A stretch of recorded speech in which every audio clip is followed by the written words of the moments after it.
In the aftermath of Shane Wright being sent down to the AHL, I decided to take a look at a handful of NHL players that have struggled so far in their careers. They may be a few seasons in, or just like Wright, just a few games, but they all have one thing in common: they haven't met expectations. In this video, we're going to cover each player's situation, why they were drafted in the first rounds, and the likelihood of them remaining in the bust category. And with that, here are 5 NHL players that could be absolute busts.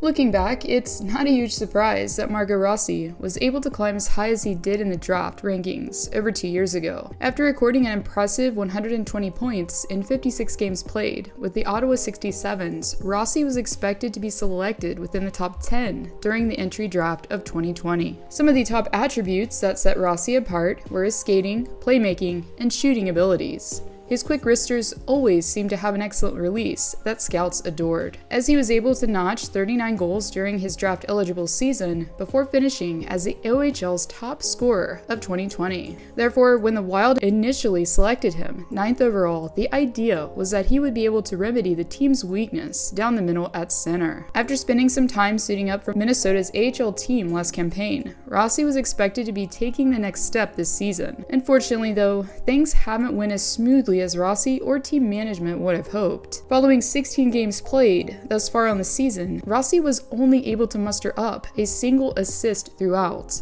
Even though he only has an average ice time of 12 minutes, this slow start for Rossi wasn't exactly expected. End result, Rossi has found himself a healthy scratch now on multiple occasions. Even though head coach Dean Evanson has praised Rossi's defensive game, the bench boss has emphasized how much his player needs to produce offensively. Although we've liked the way he's played the game, he hasn't found a way to generate a lot of offensive opportunity. It's not a terrible thing for a young guy to watch every now and then. We'll see what happens going forward, Evanson told The Athletic. For now, since he is only 21, there's still some time for Rossi to find his game. Hopefully for Minnesota's sake, it'll be sooner rather than later.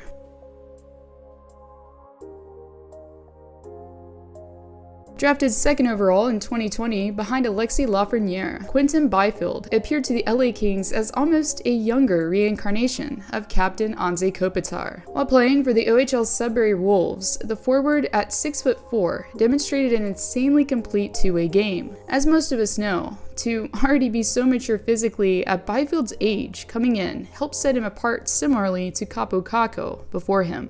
Reason being, the hope was that Byfield would be closer to being NHL ready than his peers. And to further bolster his case in being a high selection, Byfield went to work in his draft-eligible season. Following 82 points recorded in only 45 games played, Byfield appeared to possess the skill that would bring some stability down the middle that LA was looking for. However, after spending a couple seasons fluctuating between the AHL and the NHL, Byfield is now beginning to look like a letdown for the Kings. Obviously, Byfield has dealt with his fair share of injuries and unfortunate circumstances that have definitely worked against him. But when looking at his draft class in comparison, 4 players out of the first 6 drafted have participated in 100 or more games at the NHL level. Jake Sanderson and Byfield himself are the 2 exceptions. Currently assigned to the AHL's Ontario Reign, Byfield has recorded just 3 assists during the 8 games he's played this season with LA.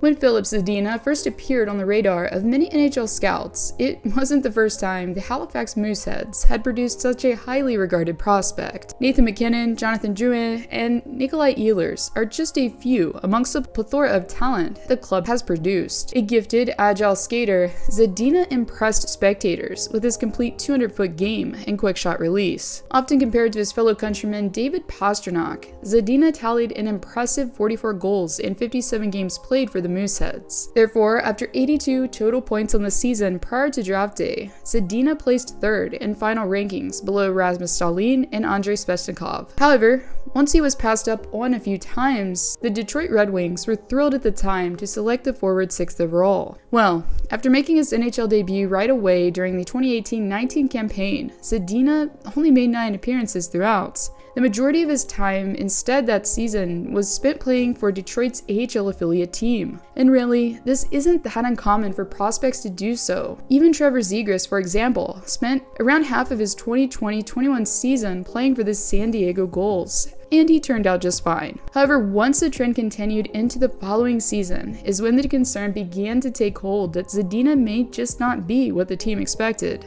At the present time so far, throughout his NHL career, Zadina has only been able to tally 61 points after 169 games played. Some have attributed Zadina's lackluster performance to the mediocre coaching of Jeff Blashill. Blashill, who left Detroit with a losing record by a landslide, wasn't exactly Coach of the Year material. But on the other side of the argument was the fact that Moritz Seider was able to win the Calder under the same coach, and Lucas Raymond simultaneously thrived as well. Coming into the season, many Detroit fans were hoping that somehow Zadina would emerge with the talent level that allowed him to be drafted within the top 10. Unfortunately though, after 9 games played, Zadina is still looking for his first point on the season. Now, since he's 23 years of age, many who initially held out hope for his development have begun to doubt that Zadina will be able to remain on the Wings roster for much longer. Hey everyone, Alyssa Hope here. I'd quickly like to talk to you about Liquid IV.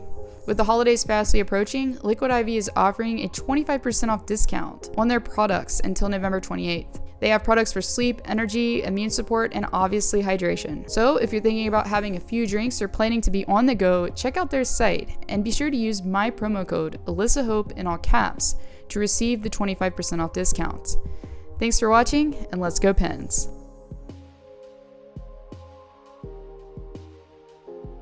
Not long after the New York Rangers sent out the historic letter to fans promising a rebuild, former GM Jeff Gorton didn't waste any time. Since the Rangers eventually moved from the 6th to 2nd spot in the draft selection process of 2019, it would ensure that they would receive a talented prospect in return. As it stood prior to draft day, the 2nd overall selection was projected to be Finnish forward Kaapo Kakko. One of the things that instantly set Kakko apart from his peers was his highly developed frame. At 6'2" and a few pounds shy of 200, Kakko used his size to his advantage and became known as a very tough opponent to try and take off the puck. Even though he also made waves with the Finnish national team, Kakko had most notably shattered a record while playing for Liga. With 22 goals, he was able to narrowly pass Alexander Barkov's previous record held of 21. And the result was the most by any draft-eligible player in league history. Therefore, knowing his size and the success that he had while playing with grown men overseas, it was almost expected that Kakko would excel immediately in the NHL in his rookie year. However, that wasn't exactly the case. Under former head coach David Quinn, Kakko struggled immensely to acclimate to Quinn's questionable system. And really, as far as point totals are concerned, his production was about the same under coach Gerard Gallant as well. So far, despite averaging the most ice time in the current season that he's had in his career, with over 15 minutes, Kakko hasn't hit the 10-point threshold. Following 22 games played, the forward has only been able to record 8 points thus far.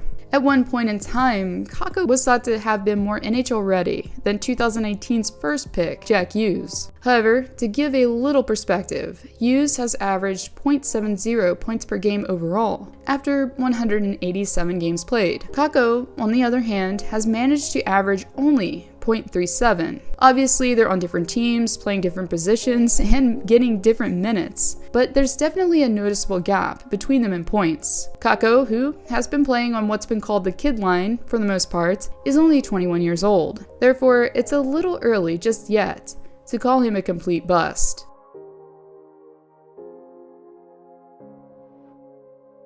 At this point in time, it's pretty clear that Shane Wright has had a rough ride in the NHL so far. For starters, as most of us know, Wright wasn't selected by Montreal, as he expected. Instead, in disappointing fashion, the forward dropped all the way to 4th place and went to Seattle. Not only did Wright get slighted in that regard, but also after the NHL season began, as head coach David Hackstall has made many skeptical by firstly deciding to scratch the rookie on multiple occasions. Secondly, when he has given Wright playing time, he's given him an average of around 8 minutes a game. Recently though, the move that many foresaw as being on the horizon finally transpired, as Wright was indeed sent down to Seattle's AHL team. Wright, who is only able to notch a single point in 7 games played for the Kraken, will likely benefit from some time away to develop his game. At only 18 years of age, it's definitely too early to even classify Wright as an absolute bust. Hopefully, for Wright and Seattle, he'll emerge as the player that GM Ron Francis is banking on him being. In his first game with the Coachella Valley Firebirds, the forward put on quite the show after scoring a nifty breakaway goal, which goes to show that he hasn't lost his scoring touch, as many have suspected. So far, after 2 games played in the AHL,